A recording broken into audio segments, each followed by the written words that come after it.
let's climb down out of this big behemoth, because that's the first chore when you're playing with this thing. And the big, bodacious, beautiful thing we speak of is this, of course, the 2001 F350 with the 7.3 Power Stroke diesel. Now, I have been getting questions after questions in the inbox of my mainly Instagram, but also TikTok.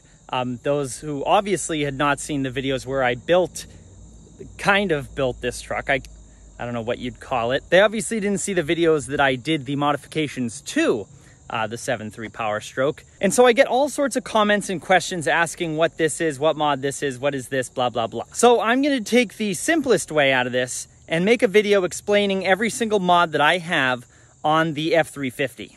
Now we start, of course, with the exterior of the truck, where there's quite a bit done to it. Now I should explain the whole idea and theme behind this truck when I was building it, again, but doing the mods to whatever. The whole point was to update it. The 7.3 Power Stroke, this generation truck is phenomenal. It's why I got it. They're just good, solid trucks. Besides mine, which is not solid at one piece, and I'm sure you guys will see it on the back near the bed, and I'm sure you'll comment about it. But the whole point of the build, same with the C5 Corvette, is to just update. Take a good base platform and just make it look a little more modern. Just add a few touches that make it, you know, seem a little bit newer while it's still old. Which is why we'll start with the most obvious thing, these wheels. These are the wheels that I believe came factory on a 2018 or 2017 F350 King Ranch and Platinum. They're 20-inch. That's why they look massive. That's because they are. And they are wrapped in Toyo Open Country AT2 295/65/20s, which is just over a 35-inch tire. And they look really nice on the truck, in my opinion. And the whole truck, I should note, is lifted, I believe, 6 inches is what the little old lady that I bought it from told me. It's on a 6-inch lift kit. I don't think it looks like it's on a 6-inch lift. It looks to me more like a 4-inch lift, but she said 6 inches. And I've also personally told many people 6 inches when I was lying too. Maybe this is karma. But one thing I can't forget about these wheels and tires is the thing that you can't see in there. And it's a Bora wheel spacer. I had used Bora wheel spacers on all 4 corners to make these wheels fit, because if you don't use the spacer, these things sit way in. So I did need to use a 2-inch spacer, but luckily I used Bora, which stands for Bulletproof Off-Road Adapters. So kind of a big deal. Now they're extremely strong, and I did oodles of research because I tow with this thing quite frequently. So I wanted to make sure that my tires weren't going to fall off and send a Kia Soul to the moon. Now these things are super strong. They're hub centric. They look cool even though you never see them, and they're strong. So that's how I'm able to fit these 2018 King Ranch wheels with the 35.8-inch tires on the truck. To the front here. Now the grill, that is a factory style 7.3 Power Stroke grill. That is the factory style grill for this truck. It's just chrome. I didn't want to put on the 6.0 style grill. I wanted to keep the truck somewhat close to its roots. But I wanted a lot of chrome, in case you couldn't tell. And so that was the style grill that I went with. It's the same style grill that came on this truck from the factory. It's just chrome. Same goes for the headlights. Now, a lot of people like to put the 6.0 style headlights in this, which do take a little bit of trimming. And I actually think that's what came on this truck when I got it. They were like a black housing, but I believe they were a 6.0 style headlight. And they didn't even fit in the truck right. They didn't do a proper job installing them. They didn't look bad, but I wasn't a fan. I wanted to go back to more of the OEM style look, which is why I went with these. These are not OEM headlights, but they're OEM style headlights. And I believe they're actually like a 2002 or a 2003 style. Something about this being clear, and on an 01, this was actually orange. I did not want the orange all the way. I don't mind the orange over here in the corner, but I did want the clear at the bottom. So I believe that's a 2002 or 2003 style headlight I have in there. And actually all of those came from Amazon. So I'll link those down in the description below. Those are all right off of Amazon, and I've had them on for quite a while now, and I'm happy with the way they are working. I'll include a link to that stuff down in the description below. It is just Amazon stuff, but it's they all got great reviews. That's why I put it on my truck, and they're holding up really, really good for what I put the truck through. And continuing on the front, we also have OEM style fog lights.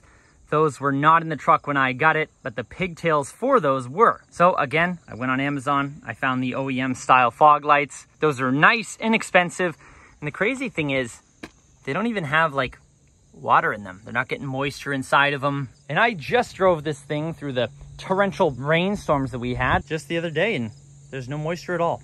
And still continuing in the Amazon theme, down below we have the OEM style, what do you want to call that? Front, it's not a front lip.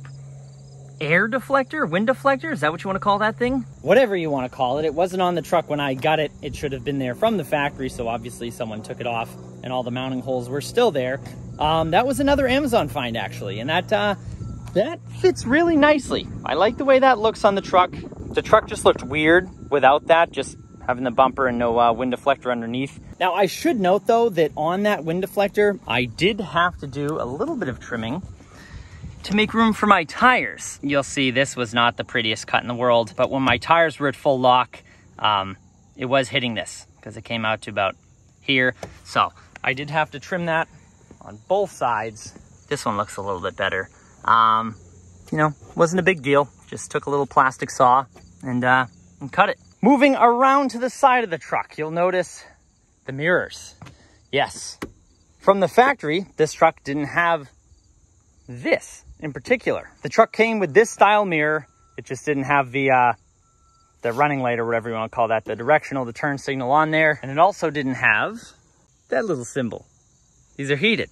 Everyone likes to upgrade to the 6/7 style mirrors, the newer style mirrors. They're more square, rectangle, I should say, than the whatever shape you'd like to call those. I don't know what you'd call that. And those mirrors do look great. I really like them. They do make the truck look a whole lot newer than it actually is. But the problem is, people who are selling that style mirror, that OEM mirror, want ridiculous money for those things. Huge money for those things. You go find the truck in a junkyard and they want still like $600-700 or something nuts for them. I'm not paying that for mirrors. And I really didn't mind this style mirror at all, especially with the turn signal on there. So that is something I definitely wanted, and I also wanted them to be heated for the New England winters up here. So those are OEM off of a 2002, I believe it was. I got those on Facebook Marketplace, and I think I paid like 75 bucks. I did have to do a little bit of custom wiring to make them work, but they do work. They're power still, not power telescoping, but power adjustments. All the lights work and the heaters work, which is nice. A very worthwhile mod in my opinion. Now, continuing over to the side, we have, again, off of a newer Ford. You can see these are OEM Ford. These came off of, I believe it was a 2017 F350. Again, those were a Facebook Marketplace find. I think I paid 75 bucks for those as well, in good shape. And the nice thing is they bolt right up to the factory running board mounts. I liked that these hung down a little bit lower than the factory ones, especially with my truck being lifted.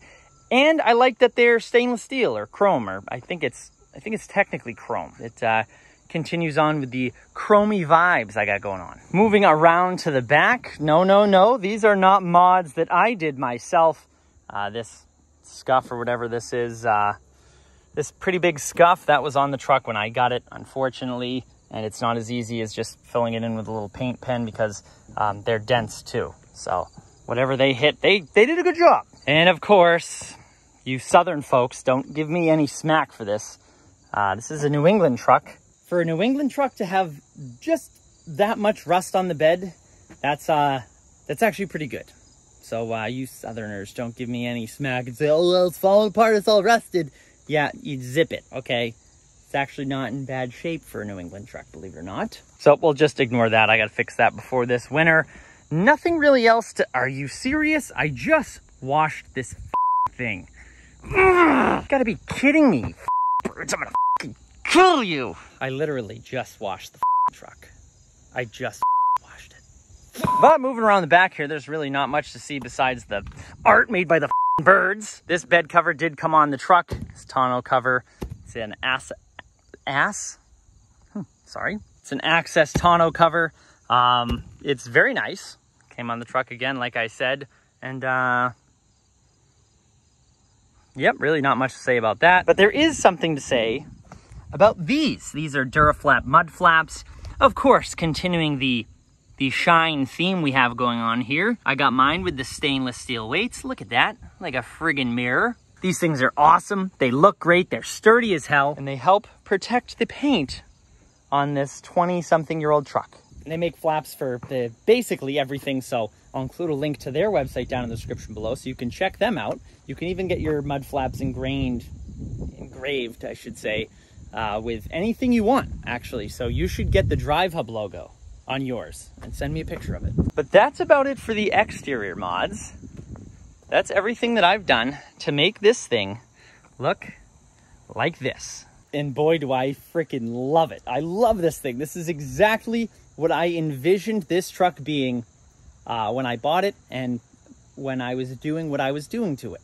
I am obsessed with this thing. It's great. It's treated me so good, and I love driving it. But more importantly, I love looking at it. I really do. Let's continue. So moving on, I guess we can do what's under the hood here, which is probably the best part about this truck. Oh, and that is the 800-pound hood. But it's actually this, the oil mist covered 7.3 Power Stroke diesel. Now, I actually don't know why I opened the hood to show you, because there's absolutely nothing aftermarket done to the motor. The motor's all stock. There's no aftermarket turbo or aftermarket intake. There's nothing. It's just stock. And will I be keeping it that way? I think I will. I got this truck because it's supposed to be reliable. It's supposed to be the 1,000,000-mile motor. I don't want to, do something silly and make it the 100,000-mile motor, whereas I now have 104,000 miles on this, which is getting old. Just kidding. But no, I don't think I'm going to mess with the motor. A cold air intake could find its way on there at some point, maybe by fate, but that's the way we're keeping it for now. Stock. It does what I ask it to do, not very quickly, but it does it. And it never grunts or groans. And it sounds pretty cool doing it.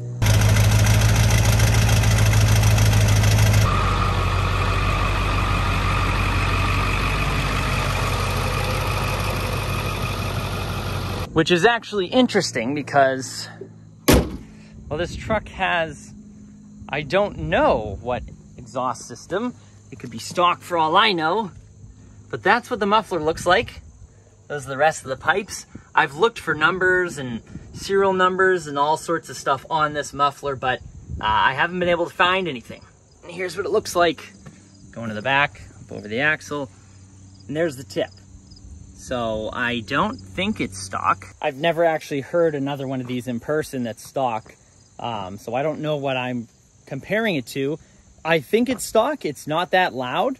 It's, it's an older diesel. I know they make noise to begin with, but I don't know if that's OEM or not. So if you do, if you know if it's stock or not, or have an idea of what system that is, then let me know, because I'm curious. Is there something I would change about the exhaust? Maybe I would make it a little bit louder if it's not going to mess with the reliability of it, which I don't think it would. So maybe a straight pipe will one day find its way on there. I guess we'll never know. And last, but actually it's not last, because let's go under the truck to, I don't really know if I would call it a mod, but the factory shocks, well, they actually weren't factory when I got the truck. This, if you guys did see the video, had the dual shock mount with shocks that were blown. 3 out of the 1, 2, 3, 4, 5, 6 shocks were blown, so half of them were. And I didn't need that dual shock mount anyway. So I got rid of the dual shock mount. I didn't really want that. And I put on these nice Bilstein, I believe they're 5150s. They really make the truck ride nice. Leaf springs will need to be done in the near future. But as for the underside, that's all that's done to it. That's aftermarket As I said, someone did the lift kit. I don't know what brand lift kit. I can't really see anything. Ooh, I almost forgot. There is another, well, a kind of performance mod, I guess you would call it, in the truck, but you can't see it. If you peek in there, I have SSBC brakes. These are an 8-piston caliper. The truck from Ford has a 2-piston caliper. And these are an 8-piston severe duty braking system is what they're called. And they are very expensive. Very expensive. I didn't put them on the truck. They came on the truck, which is funny because the truck was never towed with before I got it. But they're some very special braking system. They're very expensive.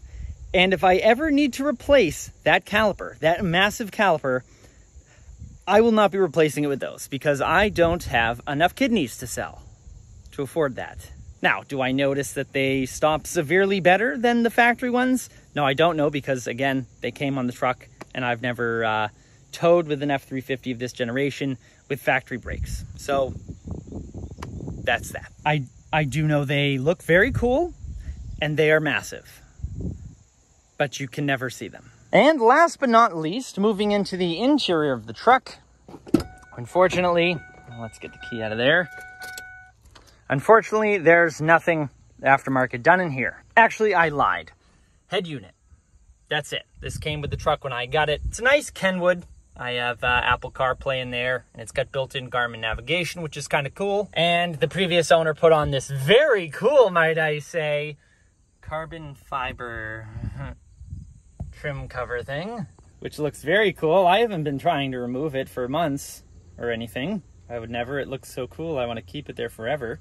Yeah, if you guys remember the first videos with this truck, that stuff was everywhere, around here and on here, and I removed it from all of there, and I'm just afraid to remove it from here because I don't want to mess anything up, because this is one big centerpiece. So I feel like after the exterior stuff, this video got kind of slow, kind of boring, because there's not a whole lot done to it besides that stuff. This thing is no speed demon by any means. I don't have a, cold air intake and a straight pipe and a 9-blade turbo or whatever they call it. It's not tuned, and I didn't do a 2013 interior swap, even though I would love to. So it's a pretty basic truck. It just on the outside looks really damn good. God, I love it. So what do I have for plans for this thing in the future? Use it. Use it the way it is. I will be replacing leaf springs, I think, in the near future. Might be going to like a 4-inch leaf if I can find it to replace these 6-inch or whatever they are. They're getting kind of rough, and this thing does ride kind of rough. Not the best tow rig as it is right now, and I use this mostly for towing. Like I said, maybe a cold air intake or a straight pipe will find its way on here at some point, and maybe some wood trim or some King Ranch seats will find its way into the interior. But if you look at these seats and look at everything, it's in such good shape for the year. It's only got 104,000 miles on it. So as much as I'd love to put a King Ranch interior in here, or even, Lariat seats, I feel bad messing with it. It's so nice. When I was searching for these trucks, they all had 250, 300,000 miles on them. This thing had 94,000. I feel like I was chosen to be its keeper in life. And here I am, already putting it on different wheels. Anyways, thank you guys very much for watching. I hope this was informative to you, Super Duty owners that want to do stuff to their truck. And if you missed the whole build series, the part 1 and part 2 of where I did all the stuff to this, you might want to watch that because it's very informative and it's very cool. It's very cool to see this truck transform from what it was to what it is, I should say. But that's going to be it for today's video. I have to go adopt a senior cat. That's right. I just adopted a cat. I just got the call that I'm now going to be a father to a 14-year-old cat that I adopted from an animal shelter. His name is Mr. Rogers. And if you are looking for an animal, be sure to adopt, don't shop. Plenty of animal shelters full to the brim with loving animals that are looking for a home. So you should be like me and give them one. Thank you guys very much for watching. I'll see you in the next one. Happy motoring.